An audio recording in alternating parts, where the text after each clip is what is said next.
সুপ্রিয় দর্শক শ্রোতা ভাই বোনেরা, আজকে আমি একটা নতুন ভিডিও নিয়ে আপনাদের সামনে হাজির হয়েছি এবং যে যেখান থেকে দেখলাম তাদেরকে সবাইকেই শুভেচ্ছা ও অভিনন্দন নবান্ন কৃষি পরিবার থেকে। আজকে আমি যে জন্য নতুন একটা ভিডিও নিয়ে আসছি, সেই ভিডিওটা অবশ্যই সামনে ছবি দেখে বুঝতে পারছেন আসলে কী জন্য আমি আসছি। এই ভিডিওটি কেন করছি এই সময় সেটাও আপনাদের জানাবো। আসলে আমি আসছি আজকে, আপনারা দেখতে পাচ্ছেন যে আমার কিছু রসুনের ছবি এবং রসুনের পাতাগুলো উপরে উপরে হয়ে আছে, সেগুলো দেখাবো। রসুন গাছটি আমি অন্যের ক্ষেত থেকে তুলে নিয়ে আসছি, কৃষকের ক্ষেত থেকে। তাদের রসুনের এই সমস্যাটা কিসের জন্য হয়? এটা রসুনের হলে অ্যারিওফাইট, এক প্রকার মাকড়ের আক্রমণে এইটা হয়। প্রতিকার নিয়ে আমি একটু কথা বলবো এবং পরামর্শ দিব। আপনারা দেখছেন যে রসুন কেন এরকম হয়েছে। দেখেন, এটাকে কিন্তু কোনো রোগ নাই, কিন্তু পাতাটা সবুজ আছে, সমস্ত কিছু ঠিক আছে, কিন্তু এটা উপড়ায় গেছে। এটা কিন্তু এক প্রকার, অনেকে অনেক কথা বলে, কেউ রোগের জন্য বলে, কেউ ব্যাকটেরিয়ার জন্য, কেউ ভাইরাসের জন্য। আসলে এটা কোনো ব্যাকটেরিয়া বা ভাইরাস কোনো কিছুই নয়, এটা শুধুমাত্র অ্যারিওফাইট, এক প্রকার মাকড়ের আক্রমণে হয়। আর এই মাকড়ের আক্রমণ হলে যদি আপনি প্রথম দিকে দেখলে দেখা গেছে যে আপনি সহজেই এটা থেকে পরিত্রাণ পেতে পারেন এবং আক্রান্ত গাছগুলো তুলে ফেলবেন।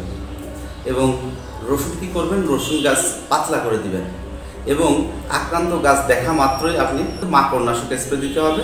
সেই মাকড়নাশকগুলো কী কী সেটাও আমি আপনাদেরকে বলবো এবং মাত্রাটাও আমি বলে দিব। তো এইটা দেখা মাত্রই আপনি যদি যেখানে আক্রান্ত গাছ তুলে না ফেলেন, তাহলে অন্য গাছ দুই চার দিনের মধ্যে সমস্ত জমি নষ্ট করে ফেলবে। তাহলে আমাদের উচিত হলো আক্রান্ত গাছ সর্বপ্রথমে তুলে ফেলা এবং জমিকে রসুন যদি ঘন করে চাষ করে সেটা পাতলা করে দেওয়া।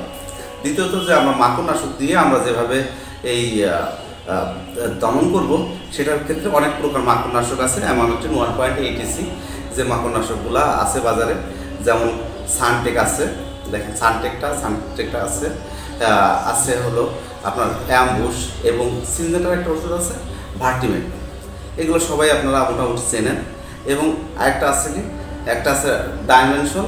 এটা নতুন প্রজন্মের একটা মাকড় এবং নাশক। আর এই যে আরেকটা আছে হলো মাইট স্ক্যাভেঞ্জার, যেটা আসলে এই নতুন প্রজন্মের মাকড়ের জন্য সর্বোচ্চ ভালো কাজ করে। এইটার গ্রুপ হলো হেক্সাথায়োজক্স।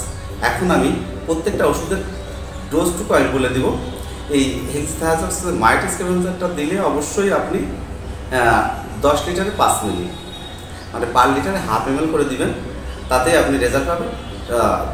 মিনিমাম দুইবার স্প্রে দিবেন, দেখবেন যে আপনার জমি থেকে এই মাকড়নাশকের যে গাছগুলো নতুন পাতা ছাড়ছে এবং এই কুকড়ানো সেরে যাবে।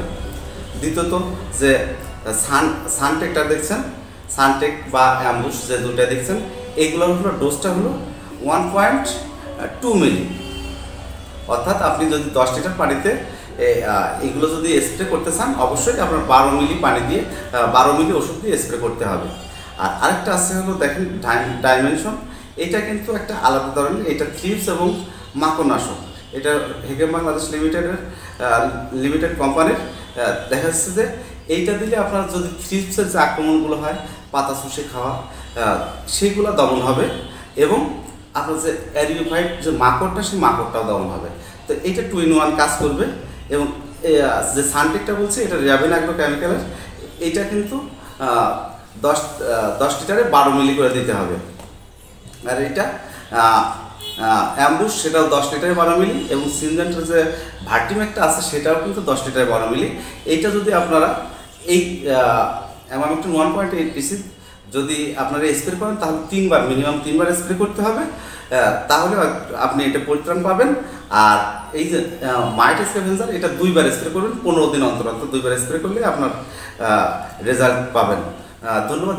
যেখান থেকে দেখছেন আমার ভিডিওটা, অবশ্যই আমার ভিডিওটাকে লাইক এবং শেয়ার দিবেন এবং আমাকে ফলো দিয়ে পাশে থাকবেন। আপনি যদি ফেসবুক পেজ থেকে দেখেন, আমার অরবিন্দ কুমার বিশ্বাস ফেসবুক পেজ থেকে দেখলে অবশ্যই পেজটাকে ফলো দিবেন এবং আমার নবান্নের কৃষি চ্যানেলটাকে দেখলে অবশ্যই সাবস্ক্রাইব করবেন এবং লাইক কমেন্ট দিয়ে আমাকে অনুপ্রাণিত করবেন। এবং আপনাদের জন্য নিত্য নতুন ভিডিও নিয়ে আমি হাজির হব। এবং আপনাদের যদি এমন কোনো ফসলের জন্য রোগ এবং পরামর্শের জন্য যদি কোনো কোনো ফসল সম্পর্কে জানতে ইচ্ছা করেন, অবশ্যই আপনারা আমাকে কমেন্টে জানাবেন। আমি অবশ্যই আপনাদের সেই ধরনের একটা নতুন ভিডিও তৈরি করে দেবো।